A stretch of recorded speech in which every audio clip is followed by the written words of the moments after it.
kill that project and we'll go without it. But I'm fine either way. It's a little weird. I'm not used to using a mic.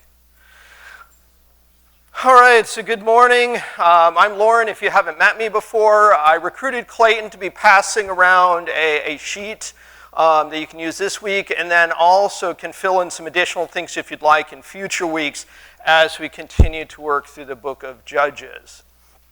So let's start with a quick word of prayer, and then we'll get into Judges. Dear Heavenly Father, thank you for this beautiful day that we can come together and worship you and look into your word. I pray that as we go through Judges this morning in the Family Bible Hour, that you'll help me to keep out of the way of the text.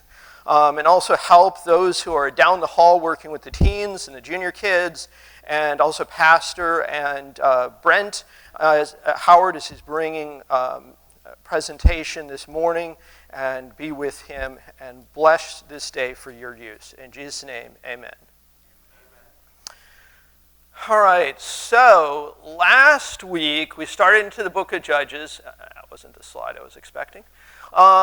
Started into the book of Judges and talking about how with this study I'm going to try to use a structure of looking at a passage context, its structure, the details, and then the application follows from that. We don't want to take the application out of context, and the structure helps us to focus on the details. Last week we talked more about the context of the entire book of Judges, and I had been hoping to get into the structure of the book last week.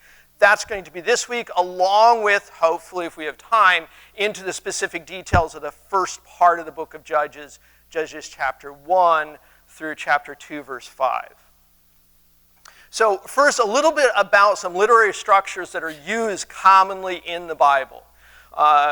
If you think back to a high school English class or something, you maybe learned a sonnet and its structure, or maybe haiku and its structure. And even if you think about often narrative in Western literature or in movies or in TV, often there is this progression where there's some hero who faces challenge and it comes to a climax that then gets resolved. And that kind of linear structure of this individual who faces challenge and then overcomes those challenges, and there's a happy ending, because in Western literature we like happy endings.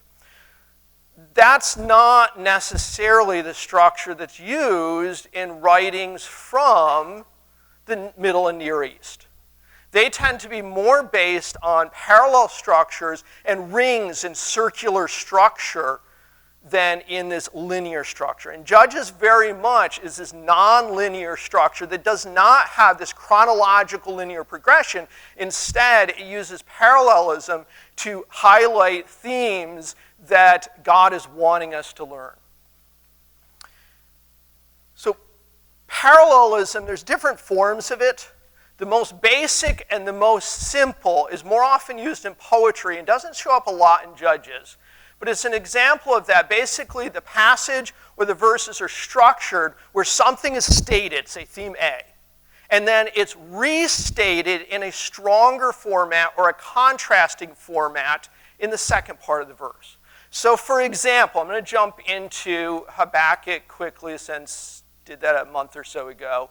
Habakkuk chapter 1, verse 2 is laid up like that because Habakkuk is mostly written in poetry. So Habakkuk 1, verse 2, "O Lord, how long shall I cry and you will not hear?" That's statement A. And then it's followed by, "Even cry out to you violence and you will not save." So it's basically restating the same thing, just stronger and more specific. So I cry out to you and you won't hear. I cry out violence and you don't hear and save me. So the structure is to emphasize that. Other places, there may be more of a contrast between the two statements. So for example, in Habakkuk 2, verse 4, kind of the core and center of the book of Habakkuk, verse 4, "Behold the proud, his soul is not upright in him." His soul is not just. To be upright would be to be just. And then the second statement, "But the just shall live by faith." So these are then put in contrast with the first one. The proud who's self-centered and has faith in himself is not just and is not upright. But the just, the righteous, the upright places their faith in God. So these are put in parallel and contrast to emphasize this difference between the proud and unfaithful, the unjust, and the just who live by faith. This can also be used in passages, where two passages, instead of just in a verse, may be put in parallel. The first part of the book of Judges is like that. We're going to see the first part of the introduction, chapter 1 to the beginning of chapter 2, and then it resets and retells the same thing from a different perspective. The book of Genesis with the creation starts out like that. The first and the second chapter are the same events of creation, just retold from a slightly different perspective in parallel to give the reader a better idea of what's going on. Ring parallel structure is used more in narrative, sometimes called a circle structure, and this has the same parallelism, either similar or contrasting, but it's set up throughout the entire narrative. So instead of the parallel sections being right back to back, they're separated on either sides of the narrative. So you might have a narrative that starts with this concept A, and then moves on to B, and then to C, and then maybe D, and then it reverses itself, and the next part is parallel with what was bracketing that key theme. And then parallel, and then parallel. And if there's an odd number of elements in this scheme, typically right in the center is a key theme that these other rings or bookmarks are supporting. So the passive, instead of moving linearly, moves in towards a key point and then moves back out in the same way that it came in. And it can do that either with contrasting the two halves of the passage or emphasizing them in some way. So it's typically not going to be the exact same statement for A and A prime, but they will be parallel in some way. And hopefully this will make a little bit more sense as we get into how this works in the book of Judges. It's used in the entire book of Judges as far as the framework of the entire book, but it's also used on smaller scale within some of the passages. So the book of Judges is broken into three major sections: an introduction, a main body, and then a conclusion, which is not unlike the structure of a lot of textbooks. You have an introduction that tells you what the chapter is going to be about or what the book's going to be about. And then there's a conclusion that tells you and summarizes what the book was about. And in the middle, you have the details that support the introduction and the conclusion. And the reason I've laid these out this way is the introduction and conclusion are parallel to each other, bookmarking and bracketing this main body in the middle. It starts with some themes, and then they're reinforced in a stronger and in some ways contrasting at the end. Now, in the main body in the middle, we're going to see there's a number of cycles of stories or narratives with the various judges that follow the same theme. The Israelites sin and rebel from God. God allows oppression from the Canaanites, the Philistines, the Moabites, to punish them and draw them back to him. He does not use this oppression to destroy and judge Israel as much as to punish and judge and draw them back to him as their deliverer and as their strength. And so each of these cycles, God raises up a deliverer, a judge, whether it's Ehud, whether it's Othniel, whether it's Samson, whether it's Deborah, who God raises up, and he uses them to deliver Israel. And then unfortunately, this cycle repeats itself. As the deliverer dies, the judge dies, and Israel falls back into sin and rebellion, and it starts all over again. So it's this repeated cycle throughout the entire body of the book.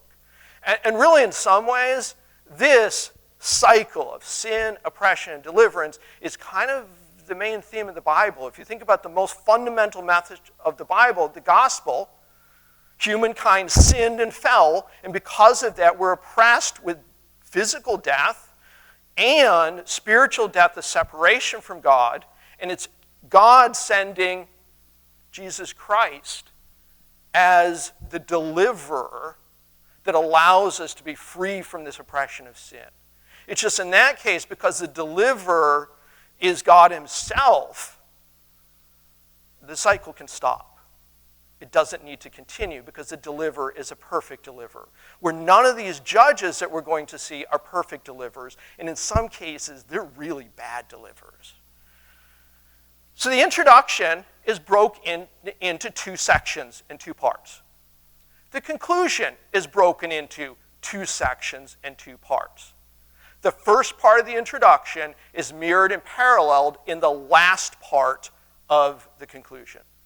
The second part of the introduction is mirrored and paralleled in the first part of the conclusion in terms of the themes. Part 1 that we'll hopefully get into the details on today is roughly Judges chapter 1, verse 1 to chapter 2, verse 5. And kind of if we had to just summarize this in something to put on the screen, it summarizes Israel's military failure in removing the Canaanites and the Philistines and the other occupants of the Promised Land. There's a focus on military failure. There's some successes there we're going to see, but overall the theme is more their military failures. The second part looks more at Israel's spiritual failures that were the underlying reason for their military failures. So these two passages are in parallel, and they're looking at the same exact events. The first section starts with Joshua dying. The second section starts with Joshua back being alive. And it's like, whoa, what's going on here? What's going on is they're the same events being recounted, one of them from a military, geopolitical perspective, the other from the underlying spiritual condition that was the reason for the military failure. The spiritual failure. The time period that preceded this, and we talked about some of this last week, Joshua was very marked by military success, spiritual success, and there was this very strong military and spiritual leadership in Joshua. And when he led the Israelites across the Jordan River into the Promised Land, it wasn't just him leading them. He had the Levites carry the Ark of the Covenant first. They were the first ones to put their foot into the Promised Land. And that both was showing the Israelites that Joshua recognized his ability to lead came from God, not from his own strength.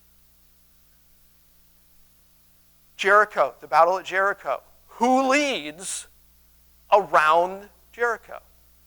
It's again the Levites, the priests with the Ark of the Covenant.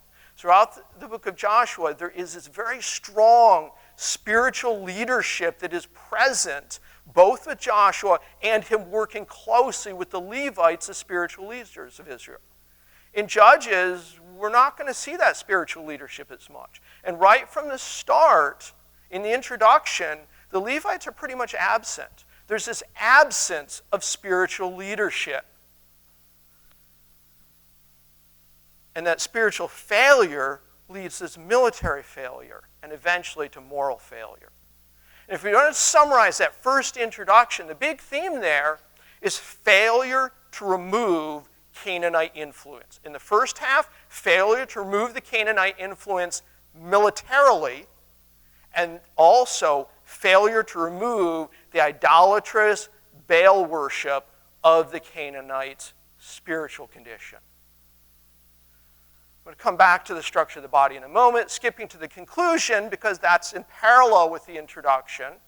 The first half of the conclusion also is about spiritual failures.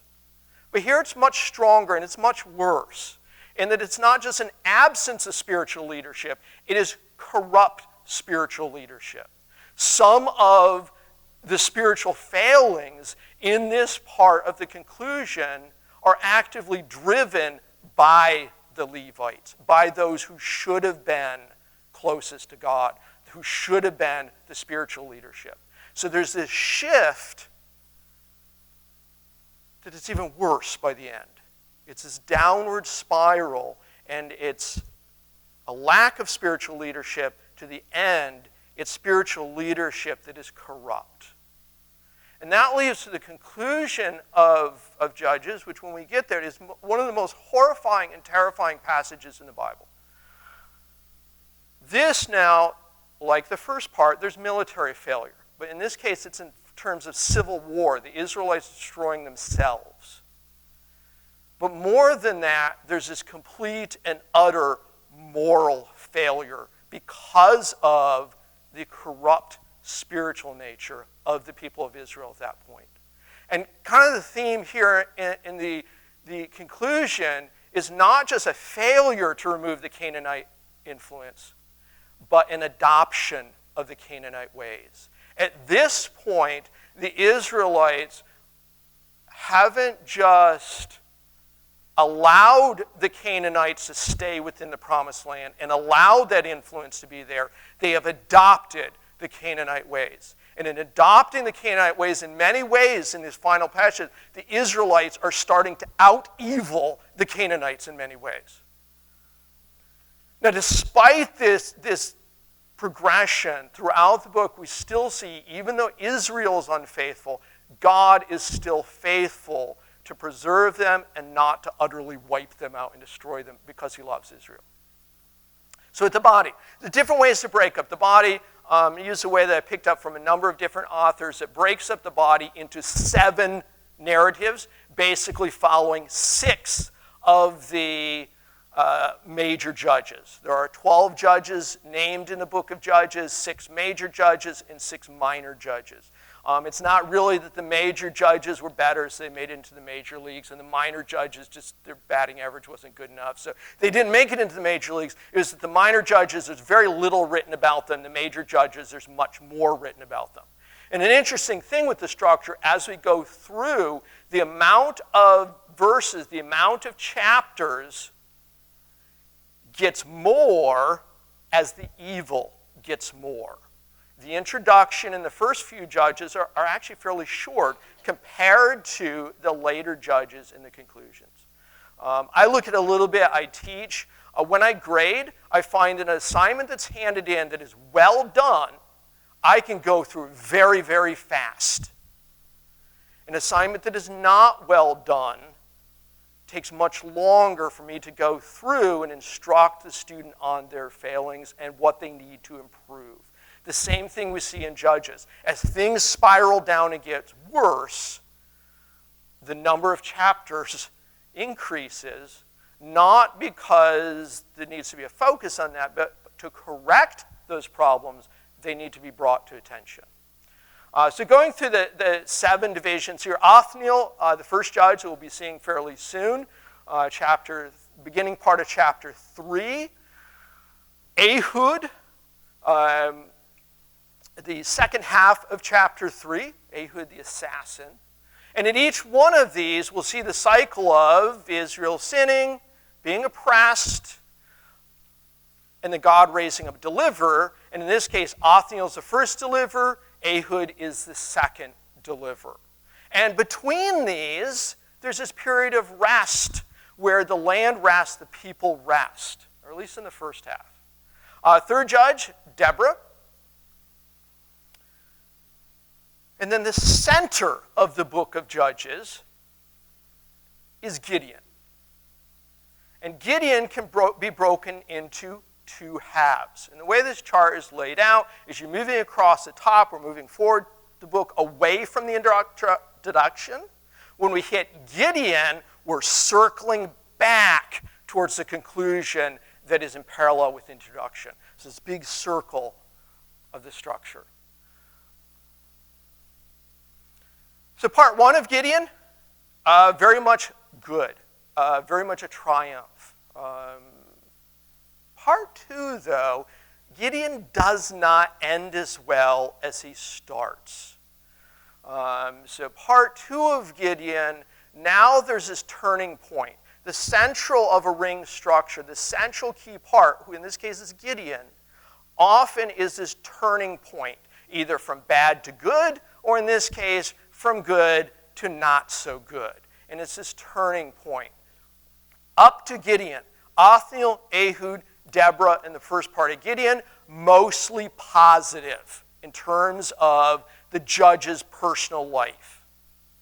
The second half, things start to fall apart, and even though God is still using these individuals as judges, we start to see corruption in their personal life.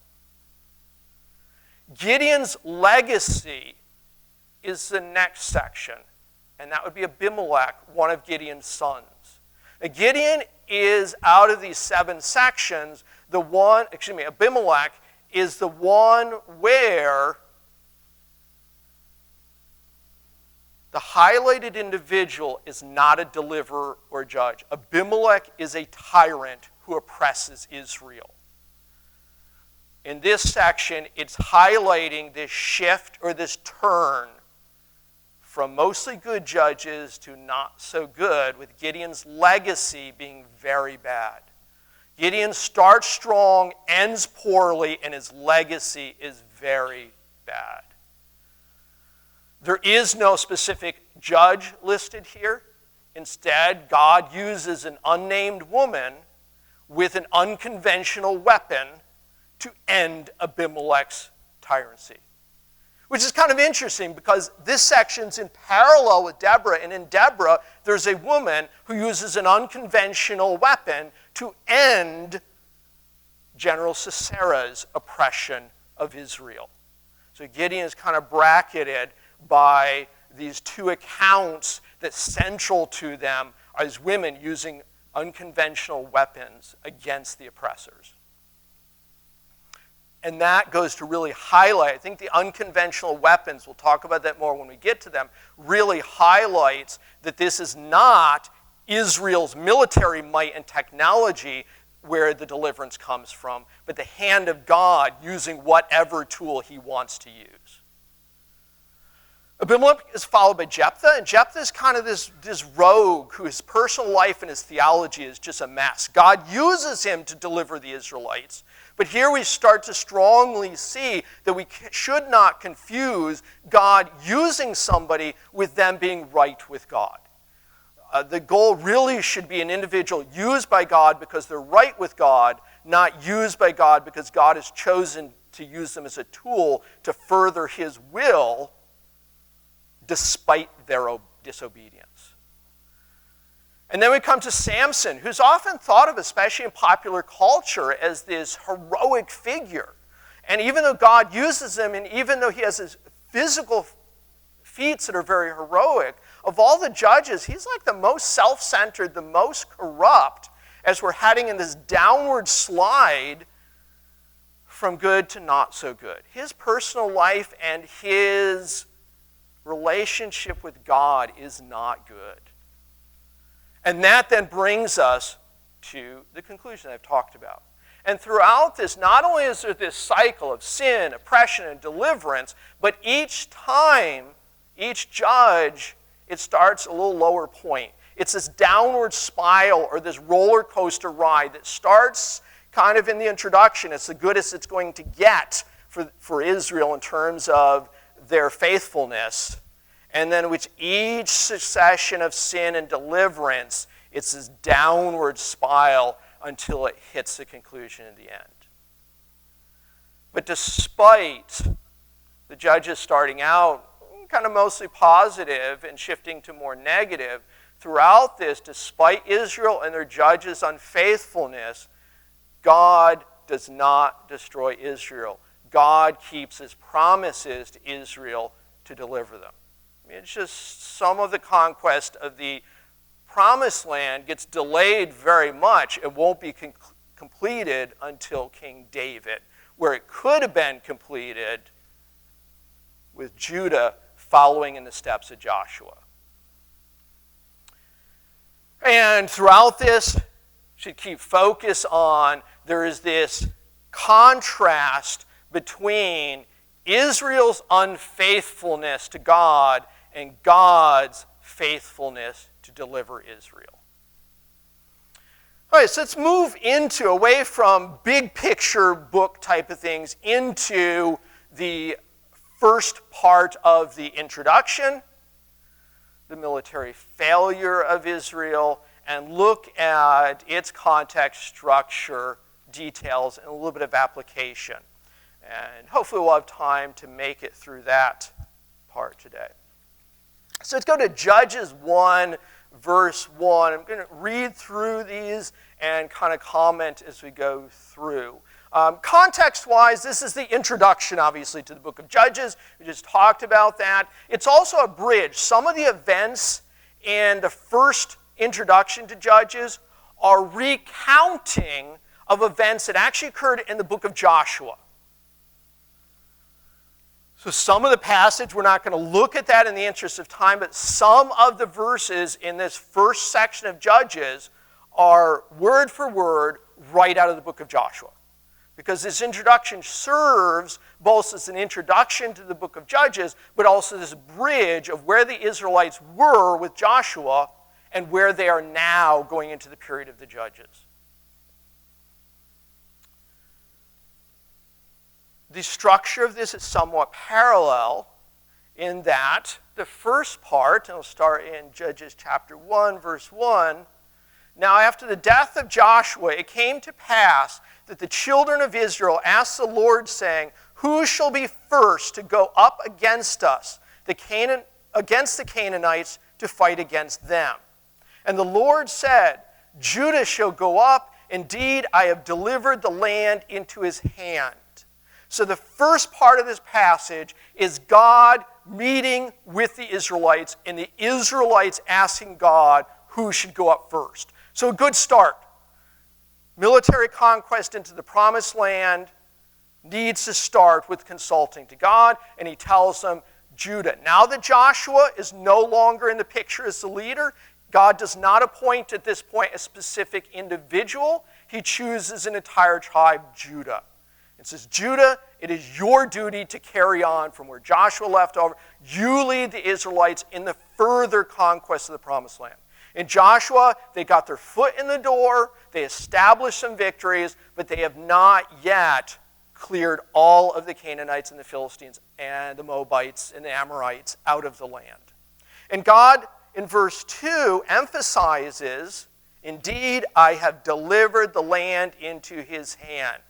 God is saying Judah has the victory, not because Judah has the military might, not because they have the technology, not because Judah is awesome, but because God is behind this. He will deliver them into the hand. The next big bulk of this is broken into two pieces, one being a focus on Judah's victories, fairly good, and then a shift to the other tribes' failures. So already in the introduction, we're seeing the structure of kind of good pivoting to bad, mirroring what we're going to see in the entire book. And then it closes with God meeting with the Israelites again in chapter 2, verses 1 to 5, but this time God is not instructing the Israelites that he will give them victory. He is indicting the Israelites for why they just failed militarily.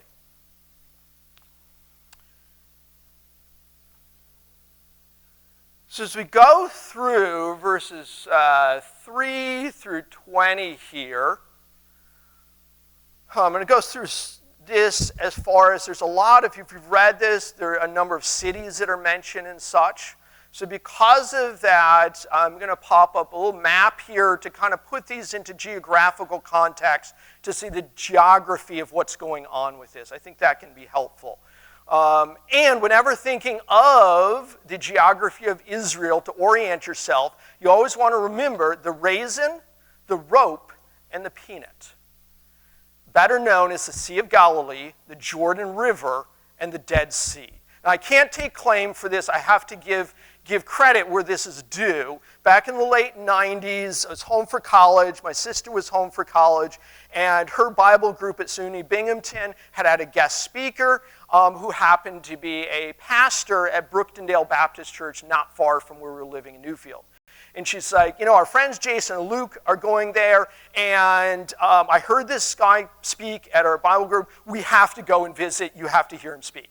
So I went, and my first introduction to Pastor Colin Smith was being greeted by this very tall, professorly-looking individual wearing a suit who was kind of a cross between a college professor and an excited 2-year-old. Because he's greeting us, and he's like, there's cake, and he's like excited about there's cake, there's really good cake, you should have cake before we start Sunday school. So we ate cake and went into Sunday school, and actually the Sunday school was way better than the cake. Not because the cake was bad, but because he just knew the word so well. He ended up being a Bible professor for a while. He consulted with Bibles International as a translator. He was working on a PhD in linguistics, and he knew Hebrew, he knew Greek, but the really cool thing was that, excited 2-year-old portion of him could pull this academic stuff down to a level that people could actually understand it. So it was this great and unusual mix. But the Sunday school class that he was starting that Sunday was the geography of the Bible. And I'm like, geography of the Bible? What kind of Sunday school class is this?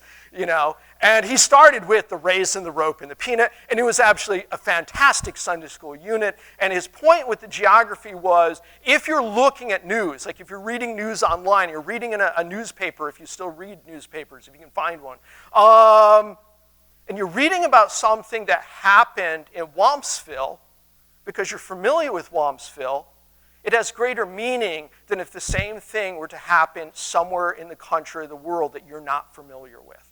So by getting familiar with the geography, it helps better to understand what's going on. So the raisin, the rope, and the peanut, and then the coastline, something like this. So I'm going to add some cities here as kind of read through to just give an idea of where they're located. Actually, starting with Jerusalem, it's also a good idea to kind of know where Jerusalem is. Now, I've put the words there a little bit small, so if you can't read the cities, don't worry about that. That's not the point of it, to memorize where the cities are. I thought about leaving the names off. It's more to just get a general feel as we read through this, how it looks on a map rather than in words. So continue on in verse 3. So Judah said to Simeon, his brother, "Come up with me to my allotted territory, that we may fight against the Canaanites, and I will likewise go with you to your allotted territory." And Simeon went with him. They both had an allotted territory in kind of the southern portion of the Promised Land between the Dead Sea and the coast, roughly. And so Judah's made a wise decision. He's going up against the Canaanites and the Perizzite. He recruits Simeon and says, "Simeon, you help me, I will help you." That was something that Joshua had the Israelites do, was to help each other rather than be fractioned into tribes. So good start. Judah went up, and the Lord delivered the Canaanites and the Perizzite into their hand, and they killed 10,000 men at Bezek. They found Adoni-Bezek in Bezek and fought against him, and they defeated the Canaanites and the Perizzites. And then Adoni-Bezek fled, and they pursued him and caught him and cut off his thumbs and big toes.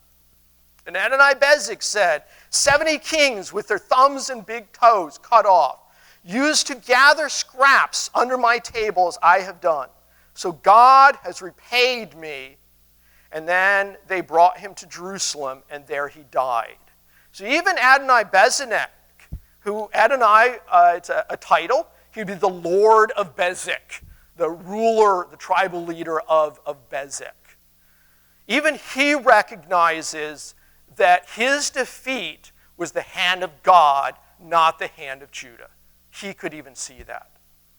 And Judah cuts off his thumbs and his big toes. Now, based on what Adoni-Bezek said, this is a common practice that he did to many kings. And part of the idea was, at that time, the leader wasn't just his figurehead. They would go to battle. And so by cutting off the thumbs, they could no longer wield a weapon.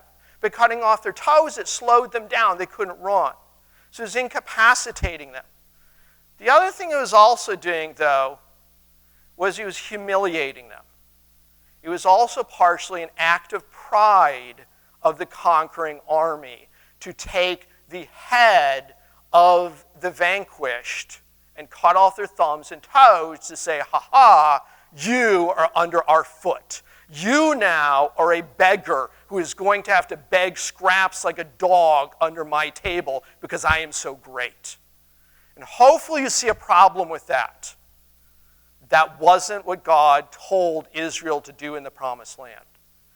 This is already a Canaanite, a pagan attribute of military that Judah is pulling into their culture of humiliating the leader and taking them as his slave. Now, as they head on to Jerusalem, to battle in Jerusalem, he dies. So that there is kind of thwarted there a little bit. I want to jump quickly to Deuteronomy 7, verse 1,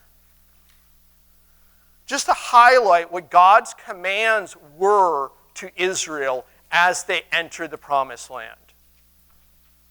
So Deuteronomy chapter 7, starting verse 1, and I'll read to probably about 5-ish. When the Lord God brings you into the land which you go to possess, and has cast out many nations before you, the Hittites, the Girgashites, the Amorites, the Canaanites, the Perizzites, the Hivites, the Jebusites, 7 nations greater and mightier than you. That's a good pep talk there.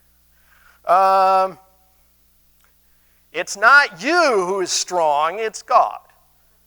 And when the Lord your God delivers them over to you, you shall conquer them and utterly destroy them.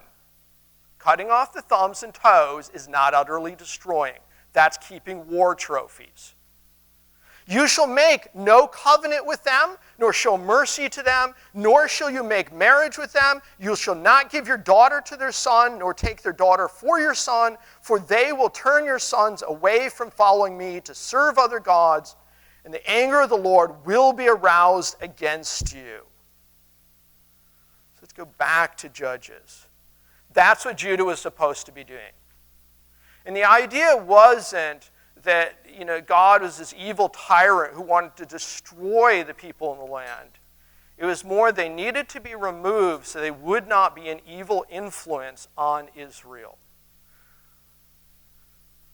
I think those people had a chance to repent. Rahab did. When Joshua came in, Rahab and her family recognized not just this oncoming army that was going to destroy Jericho. She recognized Jehovah God as the true God and converted to Judaism. Caleb, who we're going to see in a minute, his family background, even though he's counted as part of the tribe of Judah, Caleb's family is from the Kenizzite tribe, one of the tribes that Abraham was told needed to be driven out of the Promised Land. He was a foreigner as far as by birth. All right, so picking up, they've gone to Jerusalem, and Adonai-Bezek has died. So chapter 1, verse 8 in Judges. Now the children of Judah fought against Jerusalem and took it. They struck it with the edge of the sword and set the city on fire. And afterwards the children of Judah went down to fight against the Canaanites who dwelt in the mountains, in the south and in the lowland. And then Judah went against the Canaanites who dwelt in Hebron. Now the name of Hebron was formerly Kirjath Arba, and they killed Sheshi, Ammon, and Talmai. Sheshi, Ammon, and Talmai, quick note on them, they're the 3 giant sons of Anak. The Anakites were these very large warrior people. I don't think they were some sort of supernatural people. They were just humans who were really big genetically. Currently, the tallest person in the world is a Turkish farmer who's about 8'3". If he were to walk in through the door, we'd consider him a giant. He's a really big person. In the United States, the tallest person on record is an individual from the early 1900s who was 8'11" tall. The sons of Anak, the Anakites, kind of imagine them like these 8-9 foot tall people, kind of like Goliath. Give them some weapons, they're a pretty looking formidable foe to an average sized person, or even somebody who's maybe slightly below average. So they killed the 3 sons of Anak. From there, they went against the inhabitants of Debir. The name of Debir was formerly Kiriath Sephar. And then Caleb said, whoever attacks Kiriath Sephar and takes it, to him I will give my daughter Aksha as wife. And Othniel, the son of Kenaz, Caleb's younger brother took it, so he gave him his daughter Aksah as wife. Now it happened when she came to him that she urged him to ask her father for a field. And she dismounted from her donkey, and Caleb said to her, "What do you wish?" So she said to him, "Give me a blessing, since you have given me land in the south. Give me also springs of water." And Caleb gave her the upper springs and the lower springs. Caleb was one of the few individuals who was alive when Israel left Egypt and was still alive when they made it into the Promised Land. He and Joshua were two of the exceptions. Because of Israel's rebellion's nature, instead of going right from Egypt in a week or two, conquest in the Promised Land, 40 years in the wilderness. Caleb was one of those individuals who made it through those 40 years. He left Egypt probably around 40 years old. By the time he actually made it into the Promised Land, he was in his 80s. And he's the dude who God is using to kill giants in the land. And this is somewhat remarkable because Caleb was one of the 12 spies that Moses sent into the Promised Land soon after leaving Egypt. And the 12 spies unanimously brought back this report that the land was rich, flowing with milk and honey, and was this awesome place. And 10 of the 12 said, but there's these Anakites, and specifically mentioned these three guys. There's these Anakites, they're warriors, they're fierce, they're giants. We can't go in there. And Caleb was the one who spoke up and said, yes, we can. We should go in there. God has given us this. And they didn't go in. 40 years Caleb had to wait. Sometimes sin and the oppression of sin doesn't just fall on the unfaithful. It fell on Caleb. It fell on Joshua. And neither one of them do we have any record that they wavered.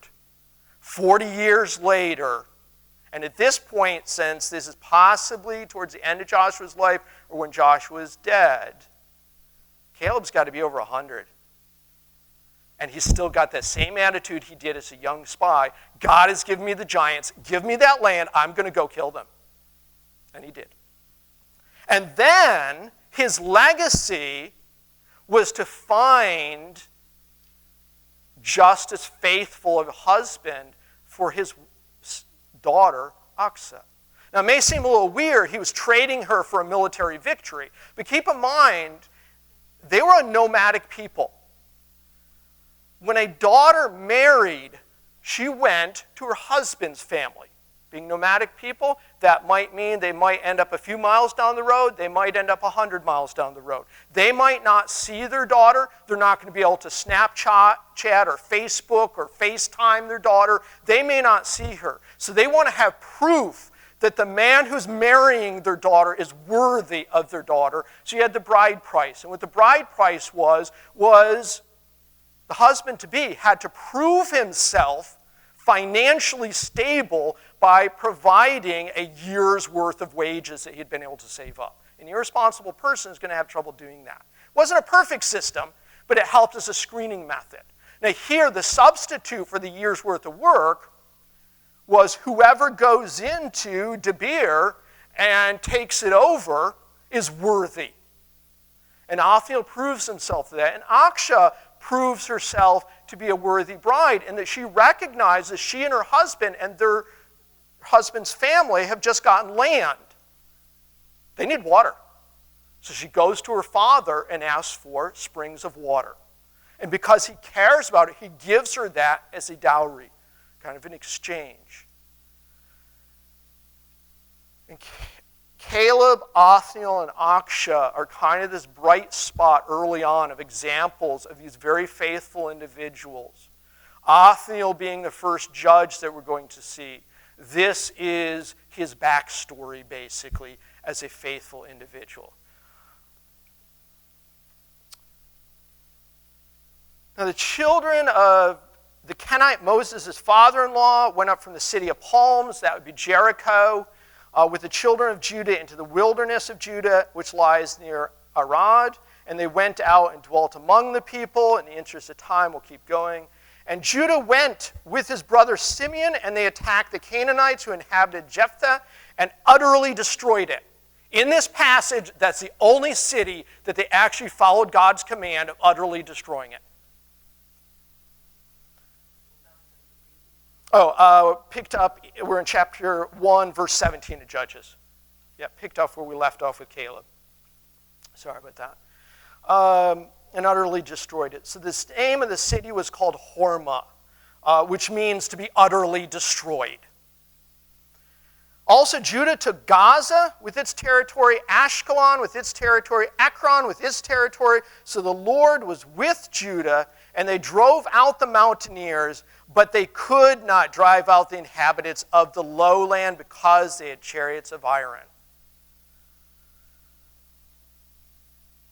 Part of the reason I wanted to start putting this up on the map, Israel's geography, Jerusalem mountain range towards the coast is the lowlands.